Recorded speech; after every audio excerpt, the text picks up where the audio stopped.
Assalamualaikum warahmatullahi wabarakatuh. Tabi pun anak-anak hebat, bagaimana kabar kalian?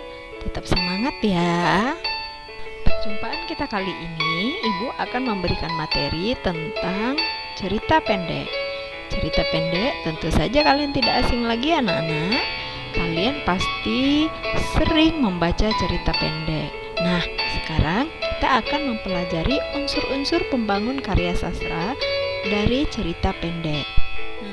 Namun sebelumnya kita perlu tahu apa sih cerpen atau cerita pendek. Cerita pendek adalah sebuah cerita yang selesai dibaca dalam sekali duduk, kira-kira berkisar antara setengah sampai 2 jam.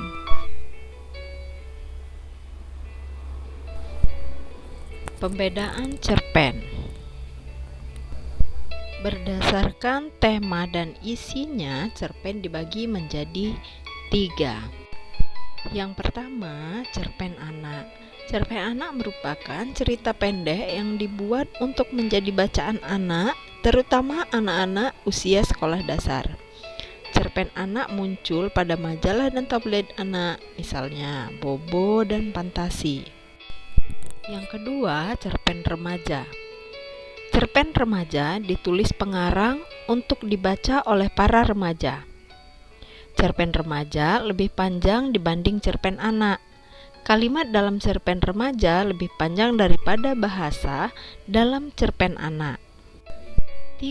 Cerpen keluarga umumnya muncul pada majalah atau tabloid keluarga. Cerpen keluarga sering mengisahkan persoalan rumah tangga dalam sebuah keluarga. Ciri-ciri cerpen. Ciri-ciri cerpen yang pertama, panjang karangan lebih kurang 10 halaman. Kedua, habis dibaca sekali duduk. Yang ketiga,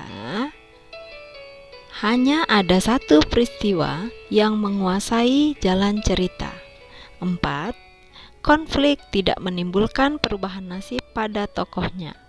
Yang kelima, hanya mempunyai satu alur. Yang keenam, perwatakan tokoh dilukiskan secara singkat. Unsur pembangun cerpen. Unsur pembangun cerpen yang pertama, tema. Tema adalah makna yang dikandung oleh sebuah cerita. Yang kedua, latar atau setting. Disebut landas tumpu, menyarankan pada pengertian tempat, waktu, dan lingkungan sosial. 3. Penokohan. Penokohan adalah pelukisan gambaran jelas tentang seseorang yang ditampilkan dalam sebuah cerita. 4. Sudut pandang atau point of view, yaitu cara pandang yang digunakan pengarang sebagai sarana untuk menyajikan tokoh, tindakan, latar, dan berbagai peristiwa yang membentuk cerita. Berikut ini beberapa sudut pandang yang dapat digunakan pengarang dalam bercerita.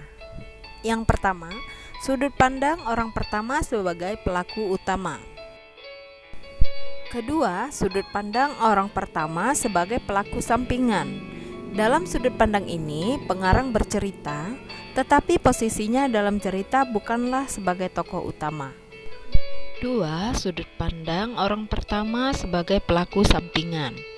Dalam sudut pandang ini, pengarang mengetahui segala peristiwa yang dialami tokoh dan tingkah laku tokoh.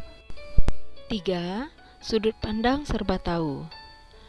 Sudut pandang ini menggunakan kata ganti orang ketiga seperti dia, ia, atau nama orang yang dijadikan sebagai titik berat cerita. Selanjutnya, sudut pandang orang ketiga sebagai pengamat. Dalam sudut pandang ini, pengarang menggambarkan sesuatu yang dilihat, didengar, dialami, dan dirasakan oleh tokoh utama dalam cerita. Dalam sudut pandang ini, pengarang menggunakan kata dia sangat terbatas. 5. Amanat. Amanat adalah pesan yang disampaikan dalam sebuah cerita. Pesan dalam sebuah cerita mencerminkan pandangan hidup pengarang. Pesan yang ingin disampaikan pengarang disebut pesan moral. Anak-anak hebat, unsur-unsur pembangun dalam teks cerpen yang kedua adalah unsur ekstrinsik. Unsur ekstrinsik meliputi yang pertama bahasa, kedua latar belakang pengarang, dan ketiga nilai yang terkandung dalam karya sastra.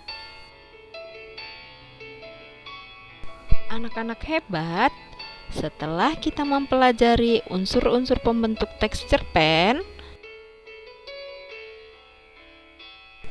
dapat disimpulkan bahwa unsur pembentuk yang pertama adalah unsur intrinsik dan unsur pembentuk yang kedua adalah unsur ekstrinsik.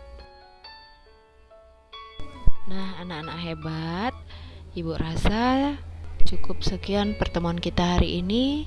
Sampai jumpa di pertemuan selanjutnya. Tetap semangat, jaga kesehatan, dan salam sehat. Assalamualaikum warahmatullahi wabarakatuh.